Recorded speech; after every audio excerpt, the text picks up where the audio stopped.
Olá pessoal, como prometido, né, vamos dar início à nossa série de vídeos falando sobre ansiedade, depressão. São males que têm afligido aí milhões de pessoas no Brasil e no mundo, né? No mundo nós podemos falar de bilhões de pessoas, países aí batendo recordes de suicídio. E é um tema que a abordagem, na maioria das vezes, ela não é feita da forma mais correta no meu entendimento, né? Muitas pessoas tratam a ansiedade, depressão como fraqueza do ser humano, fraqueza das pessoas. Outros preferem colocar como um problema de religiosidade, pessoas que não têm uma fé sólida. O fato é que isso interfere na vida não só de quem está sentindo o problema, que está passando pelo problema, como envolve toda a família, todos os amigos, né? O mercado de trabalho sofre bastante com isso também, pela ausência de pessoas que poderiam estar ativas. O setor público, né, a saúde, o SUS, superlotado, com pessoas que poderiam estar aí contribuindo para a família e para a sociedade também, né? Eu prefiro tratar o tema ansiedade e depressão visando aquilo que parte de uma origem, aquilo que é a causa realmente do problema. Eu vou procurar abordar isso de uma forma mais simples, mais leve, e quero pedir que você deixe nos comentários, né, a tua sugestão. Luiz, fala um pouco mais desse tema, fala um pouco mais de determinada situação, cita exemplos para a gente, né? E para isso eu preciso que você deixe o seu like, né, deixe seu joinha e compartilhe o vídeo, se inscreva no canal. Isso é importante para que o YouTube ele possa compartilhar esse vídeo, né? O algoritmo consiga levar esse vídeo para mais pessoas, né? Falado nesse ponto, pessoal, é um ponto assim que para a gente tocar tem que tomar muito cuidado. Quando se fala de depressão, quando se fala de ansiedade, a gente está falando de doenças da alma que aflige o corpo. Passa por uma questão espiritual? Talvez, né?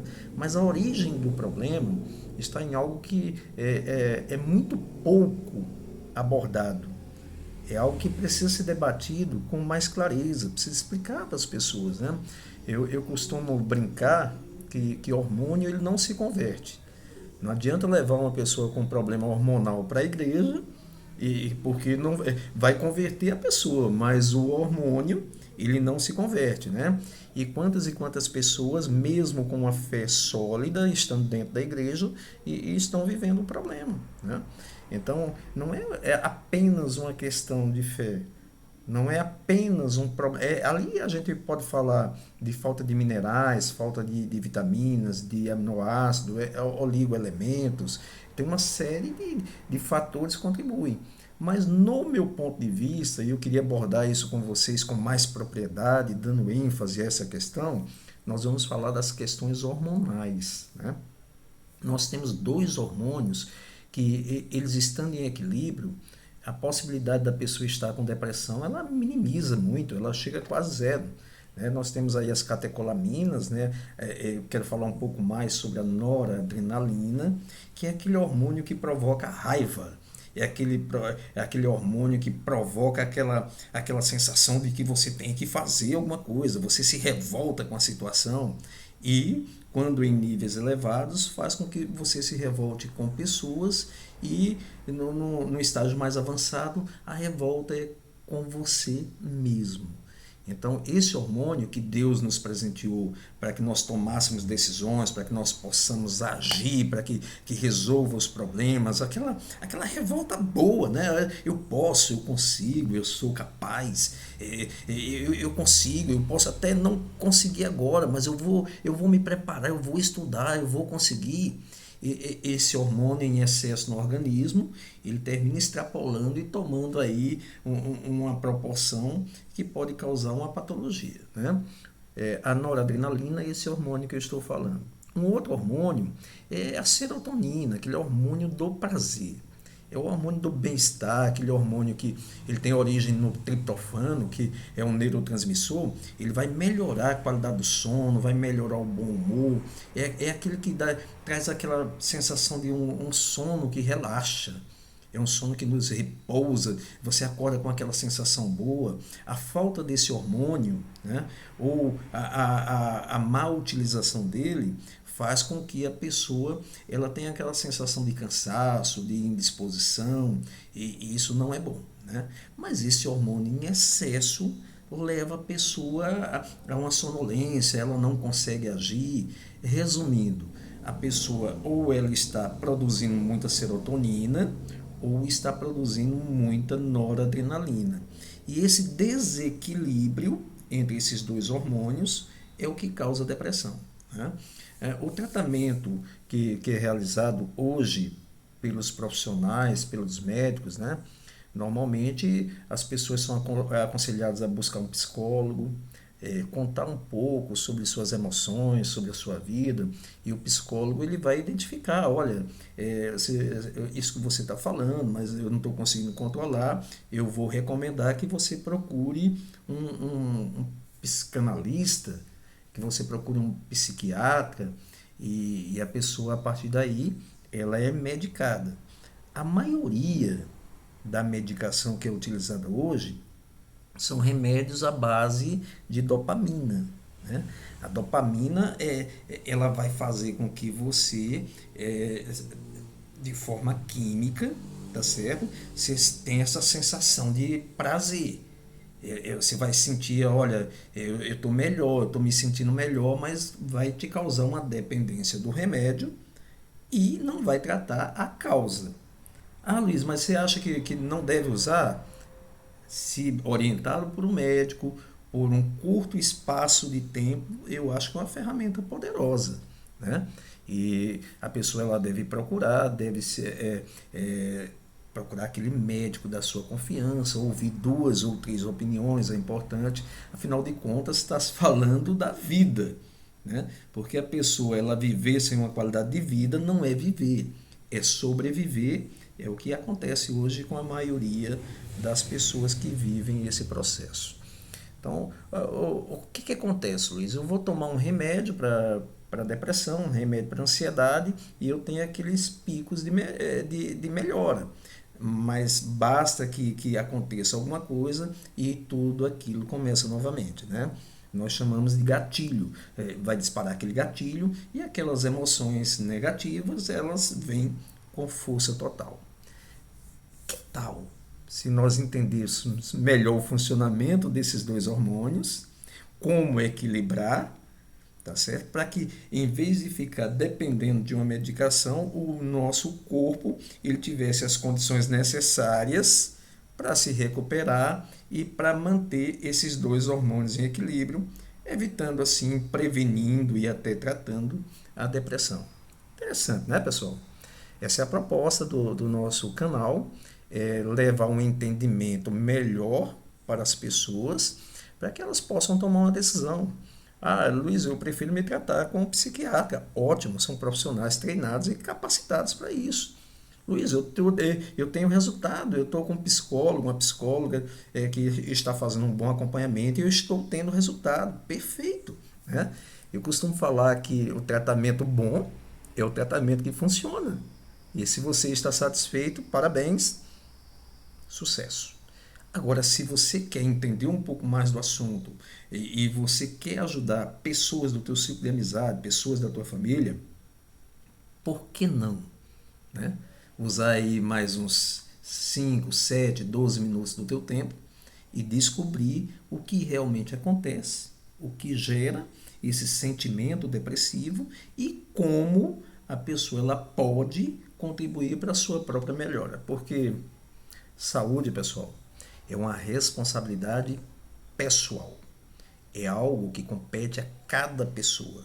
Né? Colocar nossa saúde nas mãos de uma outra pessoa, pagando por isso, você pode ter sucesso ou não. Quando você participa de um processo onde você é líder da sua vida, onde você toma responsabilidade pela sua vida, assume o que precisa ser feito, você vai entender que a tua vida vai ser melhor e vai servir como exemplo para muitas pessoas. Tá? Ah, Luiz, mas o que é que controla esses dois hormônios? Tá? Uma glândulazinha chamada pineal, a hipófise. É uma glândula que está aqui abaixo do córtex pré-frontal, né? Essa frente, essa parte da cabeça. E é uma glândula que ela vai controlar as emoções. Né? Então ela vai dizer a quantidade de noradrenalina, a quantidade de serotonina, e ela vai manter em equilíbrio. Mas para isso ela precisa de um terceiro hormônio, chamado GABA. E aí onde entra o segredo que poucas pessoas se predispõem a informar, a compartilhar com a sociedade. Esse GABA é um hormônio que ele tem origem lá no intestino e ele precisa, né, dos minerais, ele precisa das vitaminas, ele precisa de aminoácidos e um ambiente que não seja ácido, um ambiente fermentado para que possa se desenvolver, para que possa ser fabricado. Né? O neurotransmissor da serotonina é o triptofano, é o hormônio que faz com que você durma ao anoitecer. Você está lá num ambiente com pouco som, com pouca iluminação, você vai dormir muito mais tranquilo, porque aumenta a produção de triptofano. Tá? Mas para isso você precisa ter a quantidade de nutrientes no teu organismo. A grande maioria das pessoas, elas não compreendem que o nosso tubo digestivo, ele começa a funcionar a digestão, ele começa a quebrar esses nutrientes para que nós possamos ter a produção dos neurotransmissores, a produção desses hormônios a partir da nossa boca. A salivação ela é extremamente necessária. Já uma boa parte do açúcar é quebrado nesta região da boca. O alimento ele desceu para o esôfago, aqui nós não temos mais controle. É importante que nós possamos mastigar bem o alimento, é importante que nós tenhamos, né, uma salivação correta para que esses nutrientes sejam quebrados e a digestão começa na boca. Passou para o esôfago, ele vai depender de um movimento chamado movimento peristáltico. O nosso organismo ele vai empurrando o alimento, tá certo? Vai passar pela cárdia, que é uma válvula que funcionando bem não vai deixar passar o ácido do estômago para a região do esôfago, o refluxo, né? O famoso refluxo, que vai trazer uma série de problemas que isso aqui já é um material para um vídeo, tá bom? O refluxo nós vamos falar em um vídeo, talvez o próximo, o segundo ou o terceiro vídeo, nós já vamos tratar desse tema refluxo, que é muito importante. Então essa válvula, ela tem uma importância muito grande. Chegou no estômago, vai sofrer, tá certo? Mas quebra de nutrientes. Por quê? Porque a acidez que está no estômago, ela tem essa função, é matar bactérias, é fazer com que alguns nutrientes sejam quebrados, e é um ambiente muito ácido, mas o estômago ele foi preparado por Deus para isso. O estômago está capacitado para isso. Algumas pessoas, né, pela má alimentação, pela a pouca mastigação, por erros, né, hábitos alimentares, o excesso do estresse, faz com que o estômago ele termine produzindo uma quantidade maior de ácido, e mesmo a mucosidade que protege o estômago, ela não suporta, e aí vai surgir a gastrite, vai surgir a úlcera, podendo evoluir até casos mais sérios como um câncer. Tá bom? A próxima etapa é uma válvulazinha chamada piloro, que vai manter esse alimento no estômago o tempo necessário para a digestão. Tá bom? O que acontece? A partir daí do piloro, vai ter o pâncreas secretando alguns hormônios, alguns sucos, né? Suco pancreático, insulina, glucagon, que são responsáveis pela quebra do açúcar, digestão de alguns alimentos. Não vou me alongar muito para que não cause confusão. Mas hoje, a maioria das pessoas que têm diabetes mellitus tipo 2 é causado por um erro de alimentação, a não produção ou o não aproveitamento desses hormônios, né? A insulina é o mais conhecido, né? O fígado também vai produzir a bilis para quebra de gordura, e a gente vê aí quantas pessoas, né, pelo erro do processamento, pelo mau funcionamento, pelo erro de alimentação, tendo problemas aí como pedra na vesícula e tantos outros problemas que surgem a partir do fígado, usina do nosso corpo. Dando continuidade, o alimento ele vai passar e ele vai para um intestino. São metros e metros de um intestino delgado, onde esse alimento ele vai sendo conduzido, passando por várias etapas, até chegar ali onde nós temos a apêndice, né? A separação do intestino delgado do intestino grosso. Ali, se não foi feita uma boa digestão, se tem uma semente, se tem um grão, e ele apodrece no apêndice, a pessoa vai ter aquele probleminha chamado apendicite, né? Que tem levado a tantas cirurgias, que tem matado algumas pessoas, tá bom? A partir desse momento começa a parte mais importante que eu gostaria de trabalhar com vocês. É nesse cólon ascendente, essa parte do intestino grosso que sobe no intestino, que começa ali as vilosidades, são pelinhos, tá certo? Que funcionam como filtro para que o organismo, o estômago, a corrente sanguínea receba do intestino ali os minerais, vitaminas, carboidratos, enzimas, os neurotransmissores, os hormônios partem do intestino. E é esse ambiente dentro do intestino, né? É bom que a gente saiba que tudo que estiver nesse tubo, a partir do esôfago até sair pelo reto, pelo ânus, ele está fora do nosso corpo e vai para dentro do corpo através dessas vilosidades, né? Uma espécie de uma esponjinha que causa que forma um filtro, um filme que não deixa passar aquilo que são toxinas, as bactérias nocivas. Quando você ouvir falar de uma pessoa que está com H. pylori, que provocou uma gastrite, que vai ser identificada pela endoscopia, aquele exame da mangueira, essa bactéria ela conseguiu passar por esse filtro do intestino e vai para a corrente sanguínea, afetando o estômago, provocando a gastrite, a úlcera e até o câncer. Se você ouvir falar de uma pessoa com cistite, com infecção de urina, é uma bactéria chamada Escherichia coli. Ela sai, ela consegue romper esse filtro, né, esse filme, e ela vai para o canal da urina. Se essa bactéria ela causa uma inflamação e ela consegue atingir os rins, a pessoa pode fazer até uma hemodiálise, pode ter um problema mais sério. É para que vocês entendam a importância. Esses hormônios que eu falei, os neurotransmissores, precursores desses hormônios, serotonina, tá certo? A endorfina,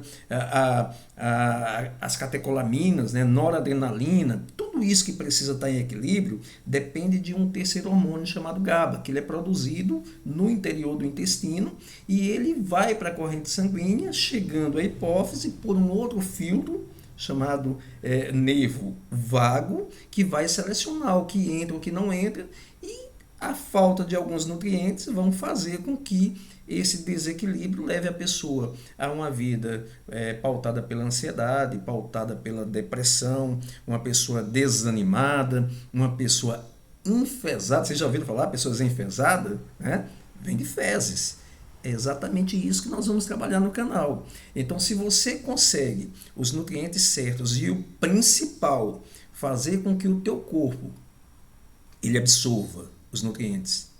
Tem pessoas que perguntam para mim, Luiz, quer dizer que se eu comer bastante fruta, bastante verdura, se eu tiver uma alimentação o mais saudável possível dentro das minhas condições, melhora muito?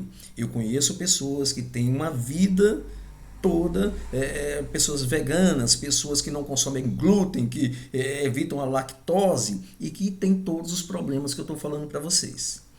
Ah, mas quer dizer que eu comer uma alimentação saudável, eu ter alguma prevenção, não vai me ajudar? Não é isso.